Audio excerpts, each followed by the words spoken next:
Good evening, folks, and welcome back to day 9 of the Bible in 365. Today we're taking a look at Genesis chapter 27 to Genesis chapter 29. Let's get started.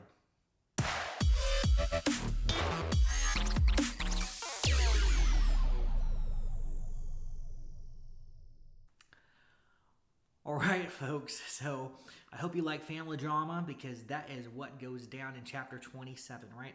Isaac is old, he's gone blind, and it's just about time for him to die. So he calls for his oldest son, which was customary in the day, and he tells his son, hey, go out, you're a skillful hunter, kill some wild game, come back, prepare some of my favorite food, and then I will give you my blessing because I don't know when I'm going to die. So Esau goes out and does this. But Rebekah, Isaac's wife, had overheard this, and Esau wasn't her favorite. Her favorite was Jacob. So she tells Jacob, hey, let's devise a plan so that you could get your father's blessing rather than your brother. What you need to do is go out and kill 2 goats, bring them to me. I'll make some of your dad's favorite food. You'll serve it to him and trick him into thinking that you are in fact, Esau. And Jacob's like, wait, hold up. How's that going to work? Esau's really hairy. And his mom's like, don't worry. I've got it figured out. And she takes some goat skin, puts it on his hands and on his neck. So when he goes in to his father with a home-cooked meal, he says, hey, I am Esau, your firstborn.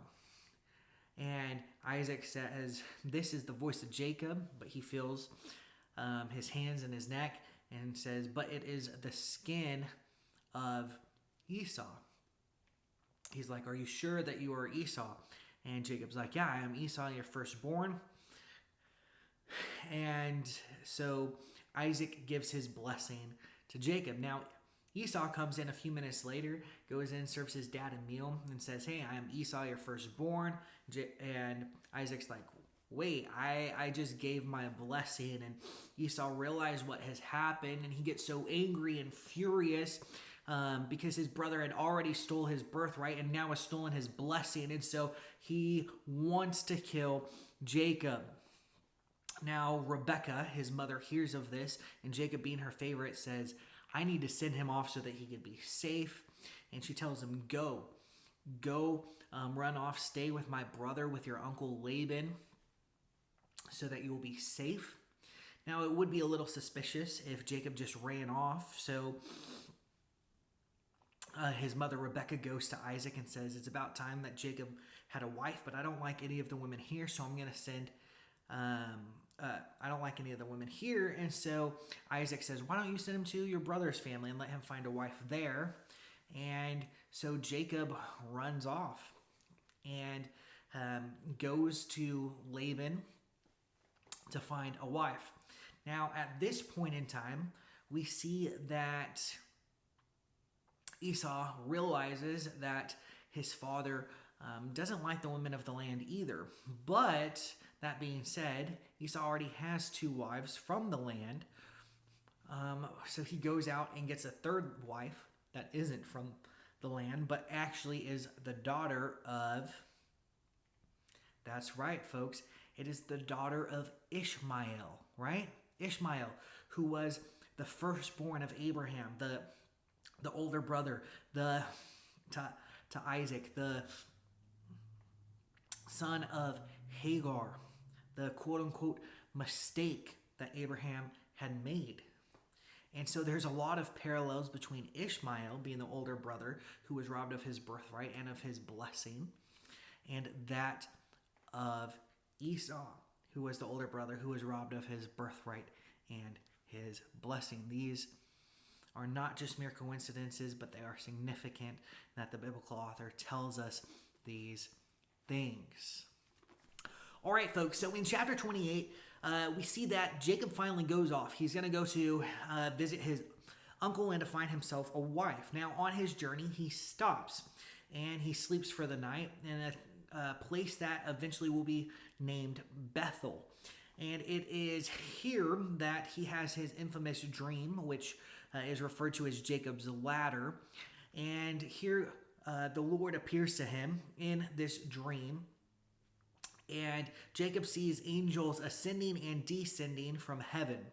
And the Lord tells him, Your descendants will be as numerous as the stars in the sky and the dust on the ground.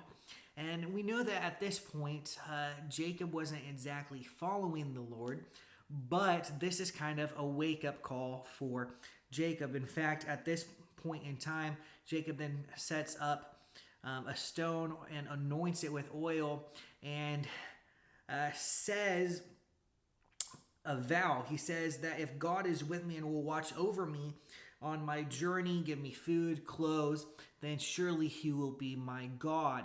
So it won't just be the God of Abraham and Isaac, his grandpa and his dad, but it will become his own personal deity as well. So we see here that Jacob is starting to believe. Now, coming forward to chapter 29, we see that Jacob arrives in Padam Aram, the land where his uncle lives. He comes to a field with shepherds and he says, "Hey, do you know Laban?" And they say, "Yeah, we know him. Is he healthy?" "Yeah, he is." In fact, here comes one of his daughters. So Jacob runs over and meets her. Her name is Rachel. They kind of catch up really quick. She gets excited, runs home, tells her father. And her father, Laban, comes and meets Jacob. They're all happy. They celebrate. And Laban welcomes him back into his home. Now, about a month after Jacob had been staying with Laban, Laban says, "You've been doing all this work for me. You know, just because you're family doesn't mean I'm not going to pay you. What would you like for your wage?" And Jacob says, "I actually would like to marry your daughter, Rachel. And I will give you 7 years worth of labor, worth of work." And Laban agrees. Fast forward, those 7 years are up. Jacob's like, "Dude, I have worked 7 years. The time has come. I want to sleep with my wife." And so Laban's like, "Okay." They throw a big party. The knights come to consummate the marriage. And Laban sends in Leah, his oldest daughter, not Rachel. So he pulls a fast one on Jacob. Jacob ends up sleeping with Leah, and in the morning wakes up, finds out that he slept with Leah, goes to his uncle Laban, and he is mad, and he's like, "Dude, what did you do? This is messed up. We had an agreement. You lied to me. You tricked me." And Laban said, "What can I tell you? It's customary for us to marry off the eldest daughter before the youngest. But if you wait until the end of the wedding week, you could then right after marry Rachel and then work another 7 years for her." So Jacob agrees. A week later, marries Rachel and then works another 7 years to pay off that debt for his wife. Now, everything seems to be worked out between Jacob and Laban. They're happy. But if you're a smart person, you know that there's probably going to be some family drama because you have two sisters married to the same guy. He loves one of them, never wanted to marry the other one. And it tells us, actually, in chapter 29, verse 31, it says, "The Lord saw that Leah was not loved, so he enabled her to conceive, but Rachel to remain childless." So now God is getting involved and gives Leah four kids. It tells us that she conceived and gave birth to 4 kids. And at that point, Jacob still doesn't love her. You think that he would because this is a fulfillment of the covenant promise that his descendants would be great, that he would be multiplied. He has heirs to pass on his legacy and his wealth and his name and his status. But it's nothing to him. Those kids, they're not meaningless, but it doesn't add value to Leah. He still doesn't love her because he's in love with Rachel. Now it is here in the middle of this story that we end our discussion for tonight. And for tomorrow, we will be reading Genesis chapter 30 through Genesis chapter 31. Ending in verse 42.